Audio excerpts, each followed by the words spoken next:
Enye yama-post le eyenza ukuthi Mafikizolo aphendule indlela aphendule ngayo.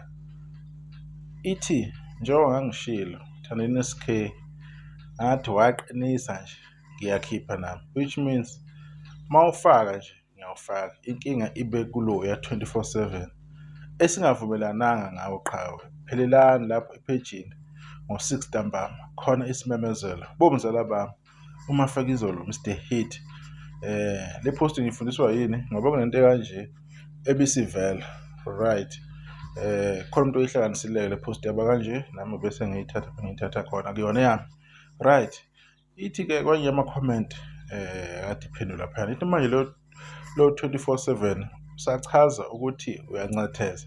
Asiyaphendula Mafikizolo ukuthi cha angincethezi. Why mhla ngiphusha umzukulu ungasho ukuthi ngiyancetheza. Ngifake ingoma kaMthandeni ngoba naye ungilekelele ekuphusheni umsebenzi wami. Kanjalo noKhuba if ekhipha ngizokwenza something cause ungisizile ekuphusheni umsebenzi wami. Uzwile? Uyayizwa ke lento ukuthi hamba kanjani. Kumaskandi ke siyazi ukuthi kuma comment lapha abantu banokukhuluma nje befaka izinkulumo engemnandi engajabulisi. Kodwa ke into ediyenzeka mhlambe nengathi kuyibalula ile kwaba nesikhathi lapho uKhuba aba under khona pressure isikhathi eside. Kwaba nesikhathi lapho uTikTok kumaskandi ukwakhandelwa nje ipropaganda enzima kabi uKhuzani kabuhlungu kabi isikhathi eside. So wazi wafila ngenye indlela uKhuzani the way ebese kungakhona. Siyazi ukuthi kunomuntu obemmelele nje uKhuzani emdixa nje emdelela embiza yonke inhlamba ngaphansi kwey'dwaba zikama wakhe yonke into nje emdelela nje embiza nangokuthi yena akathanda abantu besimame. Kuningi ade kusho kwavulela nabantu abaningi. So lento ke leyo yaba isihlava esibi kubantu yadana inhleso nje eyimbi kumaskandi baze bayitshela abantu ukuthi kuba into e-right leyo kanti akuyona into e-right.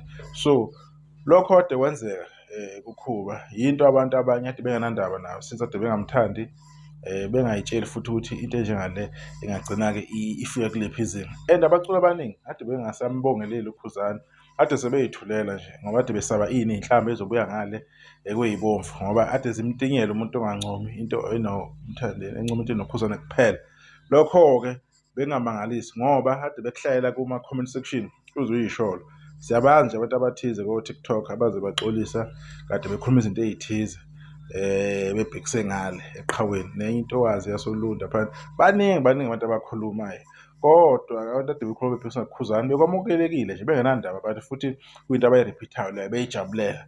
Siyabazi abantu abashintshayo futhi-ke sekukhulunywa ngophutha ade bethanda ngale emdletsheni abantu base bejika inkulumo baba babi kwaze kwabhena ukuthi bafundisa-ke ibanga elinganani ley'kole kwaba kuningi. So le nto le yiyo-ke le egcina isidala-ke iy'nkinga ey'khona.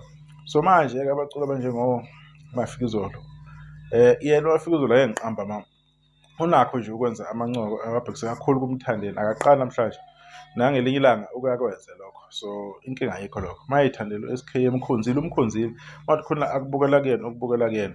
Kodwa-ke ibuhlungu impilo abantu abaphiliswa ngaphansi kwayo. Ngibona sephejini laKhuzani methi uyibhalela nje i-topic or into ethize bengene bama-red iningi labo nokuthi bonke beyo-comment laphana befake iy'nto zabo okuyinto nje ebuhlungu. Naye-ke uthe mayibhala ipost yakhe Mafikizolo kwaba nenkulumo ekanje. So okusho ukuthi ayimiphathanga kahle.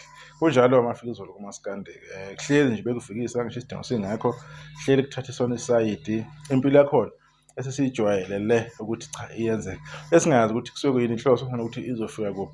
Kodwa kumaskandi akumelanga ukuthi ube nje eqinisweni. Umaskandi kumele ukuthi u-enjoye ujatshulwe kube mnandi as much as i-competition i-healthy for ukuthi abantu baphamise amasokisi kodwa egcina kosuku akumelanga abantu bekhethiswe ngenkani mayethi umuntu uyayibhalela bese kuba ngathi umkhonzile SK ayikho into ezokwenziwa.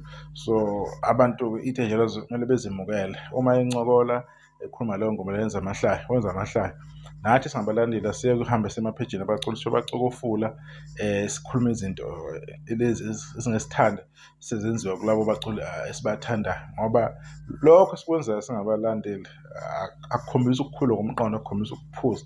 So abantu abangomafizolo bazogcina be-affect-eka-ke ngandlela thize-ke kulokho-ke. Ividiyo yami ngiyibamba lapho-ke, bekuveza nje lokho nje ngawo umculo sikubona ukuthi awuhambi kahle, and ngelinye ilanga siyathemba ukuthi into enjengalezi ziyophela ingabe isenzeka.